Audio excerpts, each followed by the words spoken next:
భీమా, నీకిన్ని మల్లయుద్ధ మెళకువలు ఎలా తెలుసు? గురువు మెళకువలు మాత్రమే నేర్పిస్తాడు, వాటిని ఎలా ఉపయోగించాలో యుద్ధమే నేర్పిస్తుంది. ఏమి భీమా, నీకు అలుపు రావట్లేదా? జరాసంధ, సంకల్పం ముందు అలుపు చాలా చిన్నది. జరాసంధుడు భీముడిని తన ఛాతికి బలంగా అదిమిపట్టాడు. భీముడు ఎంత ప్రయత్నించినా ఆ పట్టు ఏమాత్రం సడలలేదు. అక్కడున్న వారందరూ భీముడిక తప్పించుకోలేడేమోనని ఉత్కంఠగా చూస్తున్నారు. అప్పుడే జరాసంధుడు తన పట్టును మరింత బిగించాడు. భీముడు తన శక్తినంతా కూడగట్టాడు. ఒక్కసారిగా తన 2 చేతులతో జరాసంధుడి చేతులను దూరంగా నెట్టాడు. ఆ గట్టిపట్టు ఒక్కసారిగా విడిపోయింది. భీముడు వెంటనే వెనక్కి జరిగి నిలబడ్డాడు. అది చూసిన ప్రజలందరూ గట్టిగా చప్పట్లు కొట్టారు. జరాసంధుడు చిరునవ్వుతో భలా భీమా అన్నాడు. భీముడు చిరునవ్వుతో ఇప్పుడు నా వంతు జరాసంధ అంటూ భీముడు ఒక్కసారిగా కిందకు వంగి తన ఒక భుజాన్ని జరాసంధుడి తొడ కిందకు చొప్పించాడు. అతని కాలిని తన 2 చేతులతో గట్టిగా పట్టుకున్నాడు. ఒక్క ఉదుటున జరాసంధుణ్ణి గాల్లోకి ఎత్తి తన భుజంపైనుంచి బలంగా నేలకేసి కొట్టాడు. ఆ దెబ్బకు మల్లయుద్ధరంగంలోని ఇసుక అంతా ఒక్కసారిగా పైకెగిసింది. కాని జరాసంధుడు మరుక్షణమే లేచి నిలబడ్డాడు. తన శరీరంపై ఉన్న ఇసుకను దులుపుకుంటూ చిరునవ్వు నవ్వాడు. జరాసంధుడు మళ్ళీ భీముడిపైకి దూసుకొచ్చాడు. కాని భీముడు చాకచక్యంగా అతని వెనుకకు వెళ్లి ఒక్క ఉదుటున జరాసంధుడిని గాన్లోకి ఎత్తుకున్నాడు. తన వెనుకవైపు నుంచి బలంగా విసిరేశాడు. జరాసంధుడు ఈసుకపై బలంగా పడడంతో మల్లయుద్ధరంగమంతా ఈసుక ఎగిసిపోయింది. ఈసారి కూడా జరాసంధుడు వెంటనే లేచి నిలబడ్డాడు.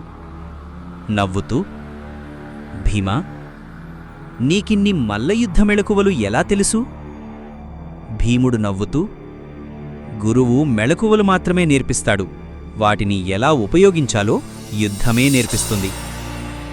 జరాసంధుడు నవ్వుతూ, సరిగ్గా చెప్పావు భీమా అన్నాడు.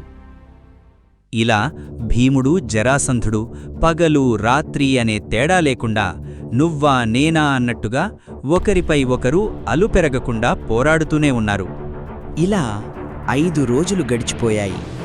5వ రోజు ఇద్దరూ మళ్లీ ఒకరిపై ఒకరు విరుచుకుపడ్డారు. మదపు టేనుగుల్లా ఢీకొట్టుకున్నారు. ఇద్దరి బలం సమానంగా ఉండటంతో ఎవ్వరూ పైచేయి సాధించలేకపోయారు. ఇలా 5వ రోజు కూడా విజేత ఎవరూ తేలలేదు. ఆ తరువాత భీముడు జరాసంధుడి మధ్య మల్లయుద్ధం మరింత ఉధృతంగా సాగింది. పగలు రాత్రి అనే తేడా లేకుండా ఇద్దరూ అలుపెరగకుండా పోరాడుతూనే ఉన్నారు.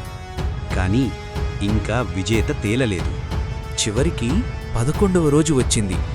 కొంతసేపు మల్లయుద్ధం చేసిన తర్వాత ఇద్దరూ కాసేపు అక్కడే కూర్చున్నారు.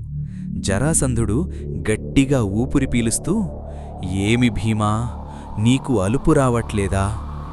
భీముడు చిరునవ్వుతో, జరాసంధ, సంకల్పం ముందు అలుపు చాలా చిన్నది. అలా అని భీముడు వెంటనే లేచి నిలబడ్డాడు. జరాసంధుడు మాత్రం ఇంకా కూర్చునే ఉన్నాడు.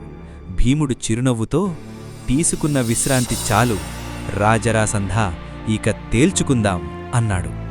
అప్పటికే జరాసంధుడు అలసిపోయాడని భీముడికి అర్థమైంది. జరాసంధుడు కూడా మెల్లగా లేచి నిలబడ్డాడు. భీముడు అతనివైపు చూస్తూ, ఏమయ్యింది జరాసంధ, నిన్ను చూస్తుంటే అలసిపోయినట్టే కనిపిస్తున్నావు.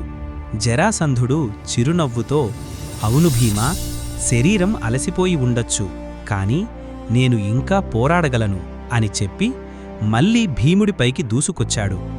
అది చూసిన భీముడు భలా జరాసంధ అని మనసులో అనుకున్నాడు.